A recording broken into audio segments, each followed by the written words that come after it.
नमस्कार, आप देख रहे हैं इंडिया टीवी। आपके साथ मैं हूं गौनिका अरोड़ा। इजराइल ने हिजबुल्लाह के टॉप कमांडर हसन नसरुल्लाह को मार गिराया।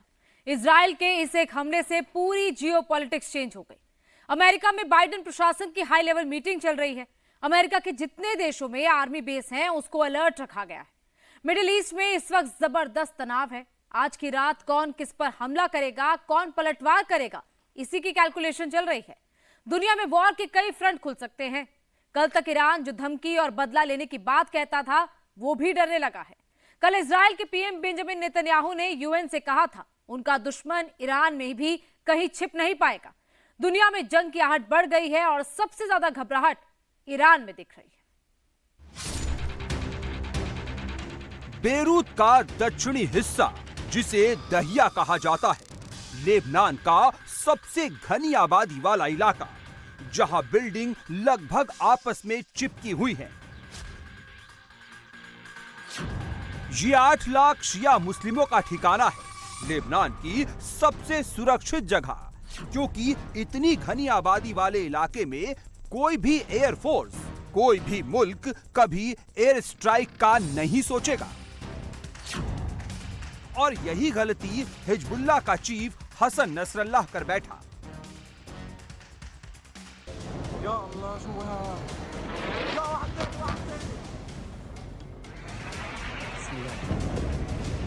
जब कोई लीडर, कोई देश तय कर ले बदला लेना है तो सब मुमकिन है।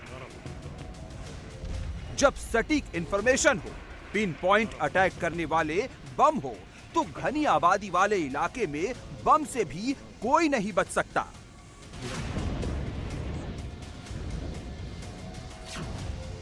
बेरूत के दहिया में इजराइल के टारगेट पर 4 बिल्डिंग थी। Building number 1, building number 2, building number 3, building number 4। आसपास दर्जनों इमारतें हैं। एक गलती सैकड़ों निर्दोषों का खून बहा सकती थी, लेकिन बुलंद इरादा, सटीक जानकारी और एडवांस टेक्नोलॉजी यानी पिन पॉइंट अटैक, जैसा प्लान किया गया था ठीक वैसा ही हुआ। बम बिल्कुल वहीं गिरे जहां पर हसन नसरुल्लाह, उसके कमांडर, उसकी बेटी, उसका कमांड सेंटर था। अब सब कुछ खाक हो चुका है। सारी धमकियां, सारे टेंशन खत्म।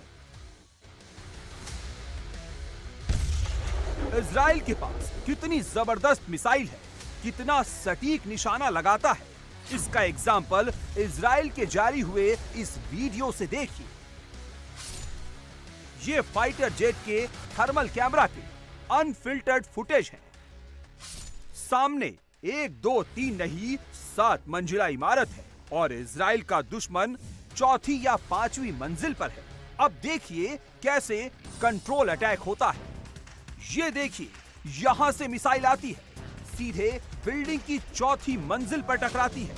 3री और 4थी मंजिल को नुकसान हुआ, ना बिल्डिंग गिरी, ना आसपास किसी इमारत को नुकसान हुआ।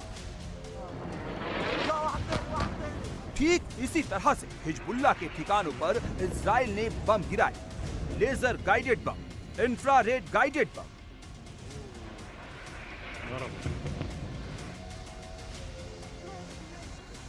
ऐसी ही स्ट्राइक से हिजबुल्लाह का सरगना हसन नसरल्लाह मारा गया। इजराइल को दोस्ती निभानी अच्छे से आती है, और जब बात दुश्मनी की आती है तो इजराइल से खतरनाक दुश्मन कोई नहीं है जो जड़ से विवाद खत्म करता है, दुश्मन को बताता है दुश्मनी क्या होती है। हिजबुल्लाह का चीफ हसन नसरल्लाह मारा गया। हिजबुल्लाह की मिसाइल और रॉकेट फोर्स का हेड इब्राहिम मोहम्मद खत्म। रेडवान फोर्स का हेड इब्राहिम अकील खत्म। हिजबुल्लाह का सबसे बड़ा मिलिट्री कमांडर फुआद शुक्र मारा गया। दक्षिण फ्रंट का कमांडर अली करारी खत्म। राडवान फोर्स का training commander Abu Hassan Samir. Aerial command का commander Mohammad Hussain. Nasser unit का commander Sami Abdullah. Aziz unit का कमांडर मोहम्मद नसीर खत्म। बदर यूनिट का कमांडर अबू अली भी मारा गया। हिजबुल्लाह के किसी भी कमांडर का नाम लीजिए, उस पर कफन होगा और वो जमीन के नीचे दफन होगा। इजराइल ने हिजबुल्लाह की पूरी चेन कमांड खत्म कर दी।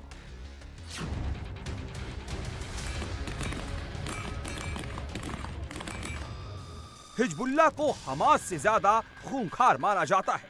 शायद अब है कि जगह बोलना पड़ेगा, क्योंकि इजराइल ने हमास का वजूद खत्म कर दिया और हिजबुल्लाह के जो लड़ाके बचे हैं उनको कमांड करने वाला कोई नहीं बचा है।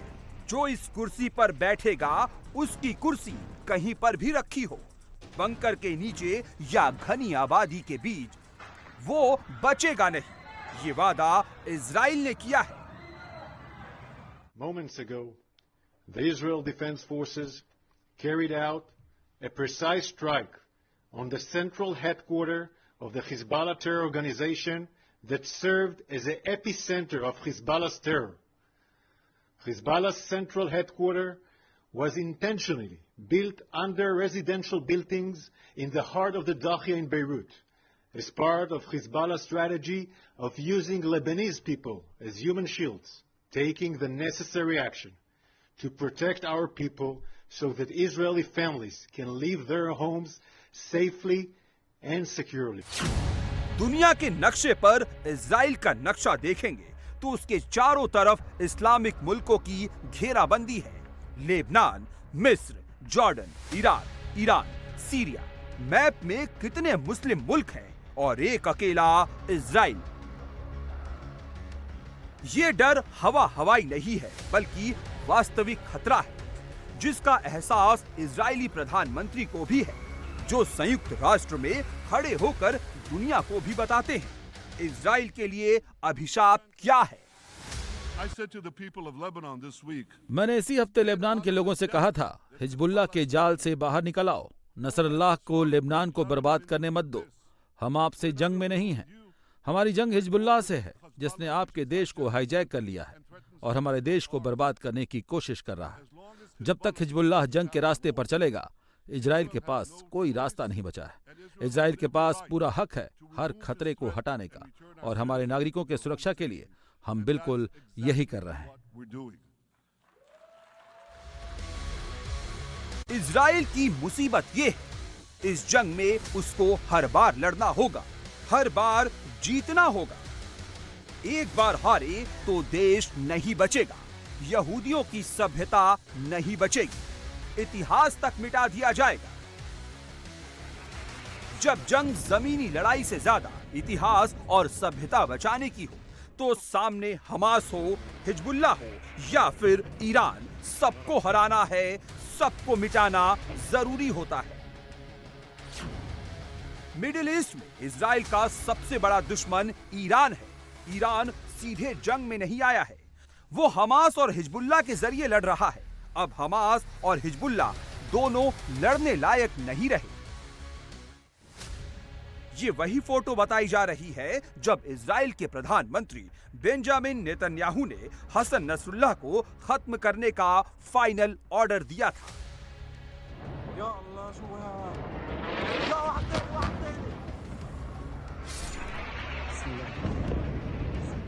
यहां ऑर्डर दिया, वहां पर हिजबुल्लाह का चीफ बम धमाकों में राख हो गया। इजराइल ने सिर्फ हिजबुल्लाह को खत्म नहीं किया है, उसने उस सोच को खत्म किया है जो इस्लाम के नाम पर यहूदियों के खिलाफ बनाई गई थी। उसने उस सोच को खत्म किया है जो इस्लाम के नाम पर मुसलमानों को जंग में झोंक दे रही थी। जो लोग मजहब के नाम पर आबादी गिनते थे, उसको इजराइल ने बताया जब चाहे वो बदला ले सकता है और कोई कुछ भी नहीं कर पाएगा। 17 सितंबर को लेबनान में पेजर ब्लास्ट हुआ, 12 की मौत। 18 सितंबर वॉकी टॉकी में ब्लास्ट, 27 की मौत। 20 सितंबर को इजराइल ने 70 मिसाइल हमले किए, 45 की मौत। 21 सितंबर को 400 मिसाइल से हमला हुआ, 14 मारे गए। 22 तारीख को 150 मिसाइल से फिर अटैक किया, 23 घायल हुए। 23 सितंबर को इजराइल ने हिजबुल्लाह के 1600 ठिकानों पर हमला किया, 558 हिजबुल्लाह आतंकी मारे गए। 24 सितंबर बेरूत पर हमला, 6 की मौत। 25 तारीख बालबेक और बेल में हमला, 51 की मौत। 26 सितंबर हिजबुल्लाह के कमांड सेंटर पर हमला, 5 कमांडर मारे गए। 27 सितंबर हिजबुल्लाह के हेडक्वार्टर पर मिसाइल अटैक, सरगना हसन नसरल्लाह मारा गया। 17 सितंबर से 27 सितंबर के बीच सिर्फ 10 दिन में हिजबुल्लाह मिटा दिया गया। 39 साल से हिजबुल्लाह इजराइल को खत्म करने की कोशिश कर रहा था। 10 दिन में इजराइल ने हिजबुल्लाह को टॉप ग्राउंड से लेवल तक खत्म कर दिया। अब दोबारा कभी हसन नसरल्लाह दुनिया को आतंक से दहला नहीं पाएगा। इजराइल ने मुहर लगा दी है। 1 साल पहले इजराइल, गाजा, लेबनान में सब कुछ ठीक था। नए नए समझौते हो रहे थे, मिडिल ईस्ट बदल रहा था, इस्लामिक मुल्कों की सोच भी बदल रही थी। इजराइल ने भी दोस्ती का हाथ बढ़ा दिया था। गाजा से आना जाना शुरू था।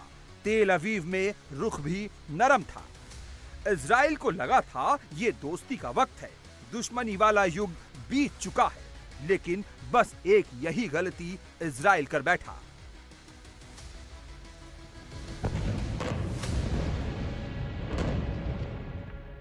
लेकिन 7 अक्टूबर को इजराइल में वो हुआ जिसके बारे में कभी इजराइल ने सोचा नहीं था। इसको इंटेलिजेंस फेल्योर कहे, मोसाद की नाकामी कहे, या इजराइल का अति आत्मविश्वास। 1 साल बाद इजराइल पर हमास का हमला इजराइल की चूक नहीं, हमास की सबसे बड़ी गलती बनी।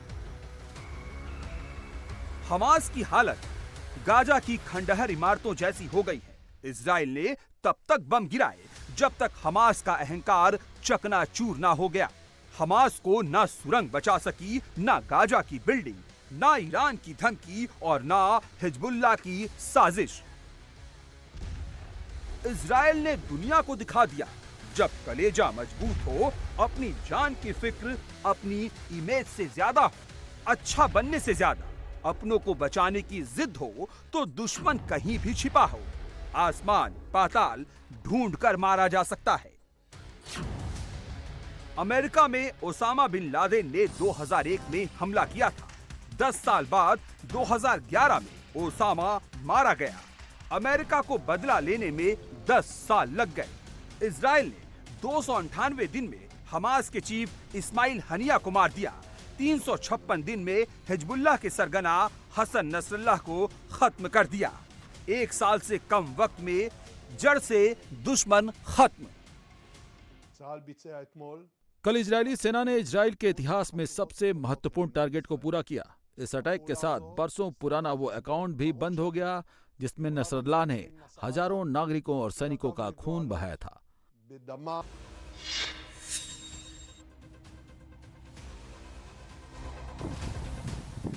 सोचिए, अमेरिका को ओसामा बिन लादेन की लोकेशन ढूंढने में, उसको मारने में 10 साल का वक्त लगा। 10 साल तक अमेरिका ओसामा के पीछे लगा रहा। अमेरिका को एक आतंकी संगठन अल कायदा से मुकाबला करना था। उसके साथ पूरी दुनिया खड़ी थी। इजराइल को बदला लेने में 1 साल से भी कम वक्त लगा। इजराइल एक साथ कई फ्रंट पर लड़ रहा था। एक तरफ हमास से जंग जारी थी, दूसरी तरफ से हिजबुल्लाह लगातार वार कर रहा था। लेकिन दोनों मोर्चों में इजराइल ने न सिर्फ जंग लड़ी बल्कि वो जीत दर्ज की जिसके बाद अब कोई दोबारा उसके खिलाफ खड़ा नहीं हो पाएगा। अब इजराइल के आसपास कोई खतरा नहीं है। ना गाजा में हमास की हैसियत अब उससे लड़ने की बची है, ना लेबनान में हिजबुल्लाह इजराइल के खिलाफ खड़ा हो सकता है। मिडिल ईस्ट के नक्शे पर अब एक दुश्मन है, Iran. I have a message for the tyrants of Tehran. If you strike us, we will strike you. There is no place.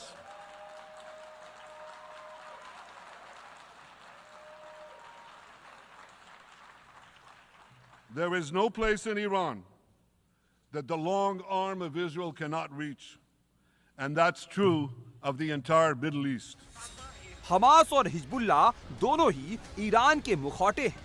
Iran और इजराइल के बीच क्या होगा, क्या हो चुका है, क्या क्या हो सकता है, ये समझने से पहले हिजबुल्लाह और हसन नसरल्लाह को अच्छे से जानना होगा। हसन नसरल्लाह इजराइल के खिलाफ ईरान का सबसे बड़ा हथियार था, जिसके लिए ईरान इजराइल पर प्रेशर बनाता, टू फ्रंट वॉर का डर दिखाता। इजराइल भी जंग से बचना चाहता था, लेकिन कभी कभी शांति के लिए युद्ध जरूरी हो जाता है। हसन नसरल्लाह साल 1992 से ईरान समर्थित संगठन हिजबुल्लाह का चीफ था। जब नसरल्लाह को हिजबुल्लाह सौंपा गया, तब वो महज 32 साल का था। नसरल्लाह संगठन के फाउंडिंग मेंबर्स में से एक था। हसन नसरल्लाह ने जब से होश संभाला था, तब से वो इजराइल की बर्बादी चाहता था। 15 साल की उम्र में इजराइल के खिलाफ विद्रोही गुट ज्वाइन किया, तब से वो इजराइल के पीछे पड़ा हुआ है। साल 2006 में लेबनान में इजराइल को हार झेलनी पड़ी थी। लेबनान से पीछे हटना पड़ा था। ये नसरल्लाह की सबसे बड़ी जीत थी। मुस्लिम दुनिया में हसन नसरल्लाह का कद बहुत बढ़ गया था। इस्लामिक दुनिया ये मानने लगी थी, अगर किसी के पास इजराइल को रोकने की ताकत है तो वो हसन नसरल्लाह है। शायद यही गलतफहमी नसरल्लाह पर बहुत भारी पड़ी। हिजबुल्लाह के पास 1 लाख लड़ाके हैं, 20,000 full time fighters, 20,000 reserve force, T-55 और T-72 टैंक भी हैं। BMP-1 infantry vehicle, anti aircraft gun, anti ship missile, $700 million का मिलिट्री बजट था। सोचिए, हिजबुल्लाह ने खुद की एक पूरी सेना तैयार कर रखी थी।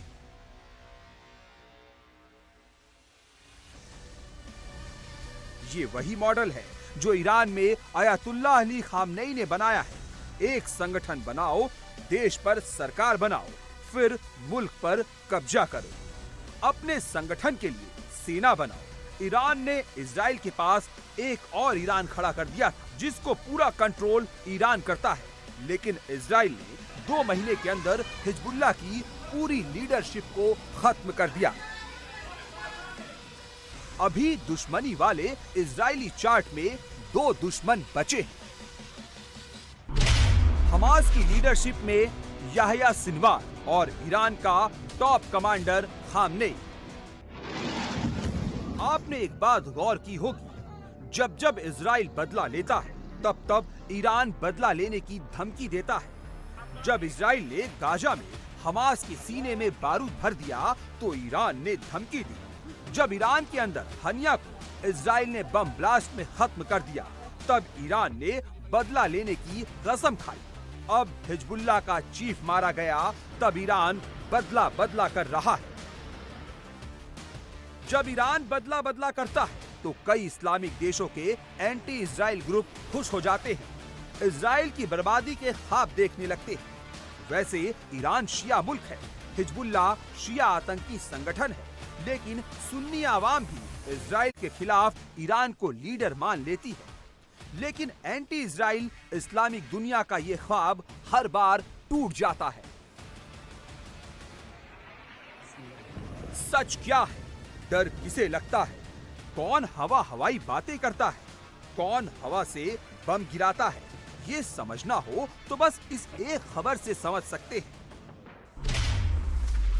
ईरान के top leader Ayatollah Ali Khamenei को ईरान के अंदर सेफ जगह पर शिफ्ट किया गया है। ईरान को इजरायली अटैक का डर लग रहा है। ईरान के सबसे बड़े लीडर को, जो दुनिया को डराने का दावा करता है, उसको इजराइल से डर लगने लगा है। खबर तो यहाँ तक है कि ईरान के कई कमांडर अंडरग्राउंड हो चुके हैं, क्योंकि अब इजराइल के टारगेट पर ईरान है। एक बात गौर करने वाली है, ईरान हमेशा युद्ध की धमकी देता था, इजराइल को तबाह करने का दम भरता था, लेकिन जब बात वाकई युद्ध की आई, तो ईरान का दम फूलने लगा।